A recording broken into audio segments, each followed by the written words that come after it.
Hi everyone, welcome back to my channel. Today I am talking about why it might be really hard for you to improve or bring up your iron levels in the body. I made an Instagram story on this and I saved it as a highlight under, it's called Anemia.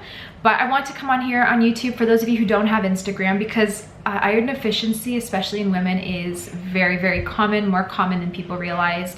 And I want to share with you a couple reasons why it might be that hard for you to really bring up those iron levels and why you might feel so tired. This could definitely apply to men as well, but I do find that for most of the time, people with anemia or really low iron is women. So the biggest thing to first understand, and something that I see really common for most of my clients, is that iron deficiency has a few kind of like main branches or areas that are triggering this iron deficiency. So the first thing is just poor absorption.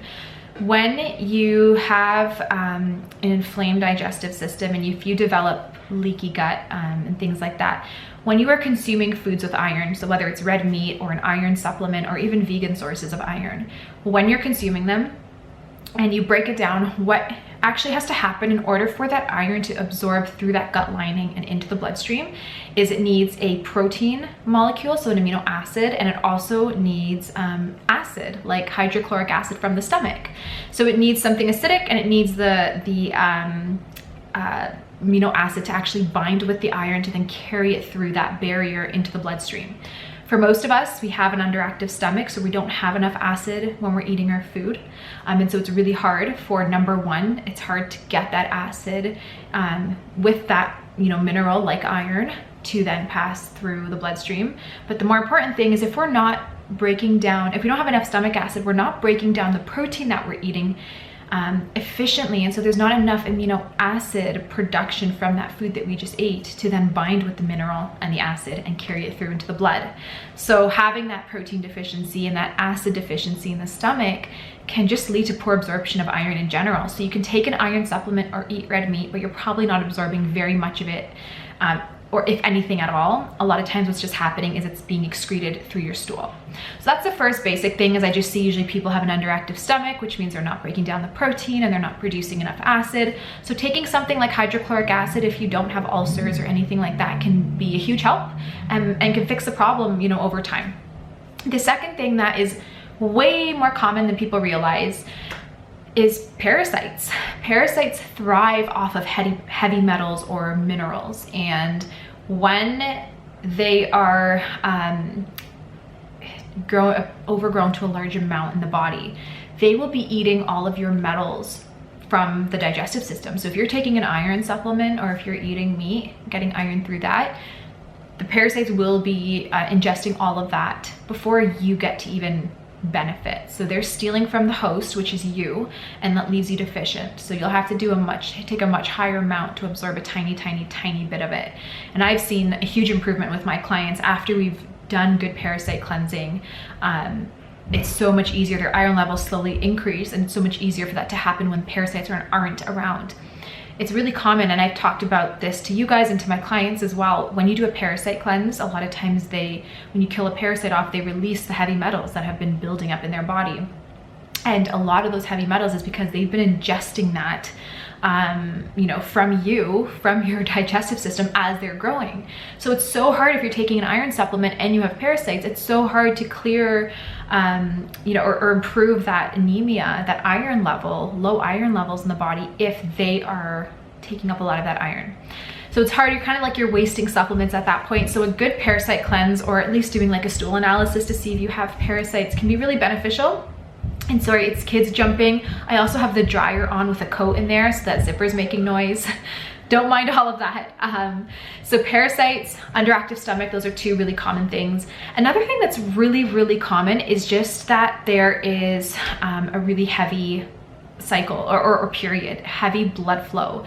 If you are a woman who has clotting or really heavy periods, and you also are not absorbing your iron very well, you're losing so much iron monthly and you're not replenishing it replenishing it. So it's like you're losing more and more and more, but you're only supplementing with it, or you're absorbing barely any. It's not improving that deficiency. And so over time, you're actually getting more deficient, even though you're supplementing and eating all the meats and taking all the spirulina. You're still deficient because you're losing a lot of blood. And it's so hard to absorb iron through the digestive system. Another reason is actually leaky gut. When you have an inflamed digestive system or gut lining, it is so much harder to absorb anything into the bloodstream, let alone metals. So it's hard to absorb amino acids, it's hard to absorb minerals, and it's hard to absorb vitamins.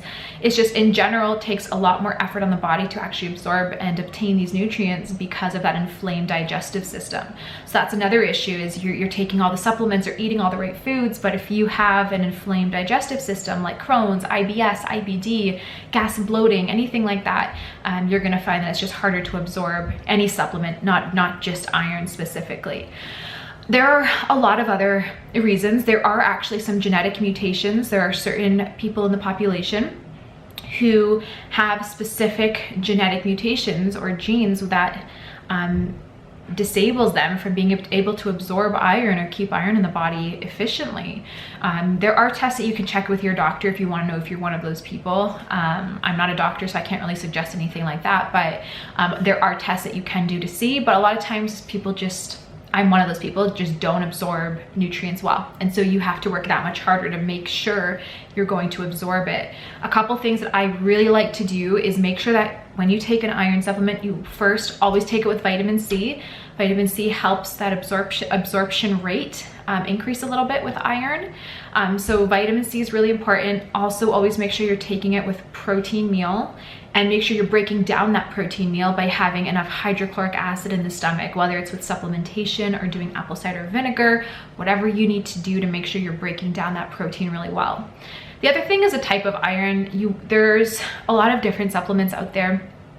Heme iron, so iron that is coming from blood, is going to be the easiest absorbed in the body because it's the type of iron that our body uses and needs.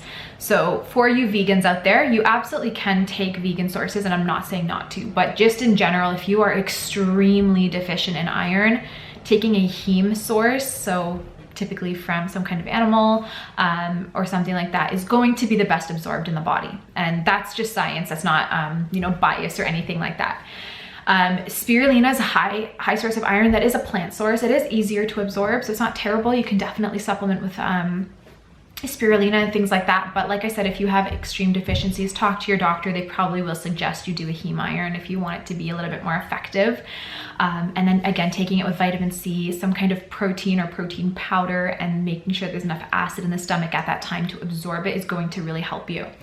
This is just very basic. There are a lot of other reasons why you might not be absorbing iron, and it can really play into specific autoimmune disorders that you might have and things like that. There's a lot of other deeper factors which I won't really go into because it's really specific to the individual, but this is just something to think about in general. How is your stomach acid levels? Do you have an inflamed digestive system? Do you have parasites?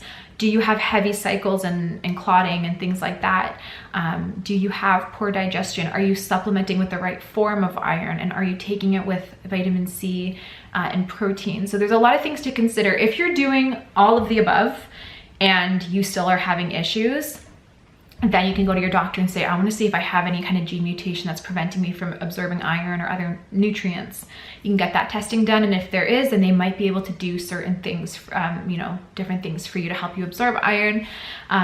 Otherwise, you might want to seek out a functional medicine doctor who can really look into the reason why you're so iron deficient, and a lot of times it really does play into the fact that there might be some underlying like autoimmune or autoinflammatory disorders or diseases.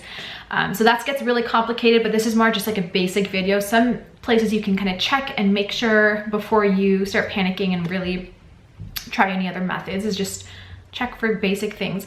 One last point I want to leave you with is one of the biggest causes worldwide, especially in India, Africa, like poorer countries. The biggest cause for iron deficiency is parasites, because again, these women have a lot of parasitic overgrowth and it's stealing all of their iron. So it's so common because people think we don't have that here, but I can tell you that I have a lot of clients and people that I know in Canada, in the US, who have extreme parasitic overgrowth, major tapeworms and that kind of stuff. So think about it, because very healthy people can still have parasites. Parasites are everywhere, they're hard to avoid. And if you have an underactive stomach and say you bite into an apple that has parasites on it, they will not die off in your stomach acid because your levels aren't high enough. So they will reach your intestines and thrive there and multiply. So it's very easy to get parasitic overgrowth. If you eat raw fish, slightly undercooked meat, if you touch doorknobs at the mall or a shopping cart and don't wash your hands, these are all ways that you can get parasites. So it's pretty common and it's something to really think about. A lot of times you'll go get a stool test done and at the doctors and they'll say, nope, you don't got parasites, when really in fact you might, or you do. So just make sure you're doing the right testing for it, and start working on clearing that out, and that can definitely help remove that pathogen or parasite so that they're not stealing your nutrients from you when you're supplementing or eating healthy foods. I hope this helped, guys. I hope it gave you some insight and something to think about as far as, you know, your anemia goes and your low energy levels. Thank you guys so much for watching. I hope you guys have a wonderful Easter, and I'll talk to you in my next video. Bye.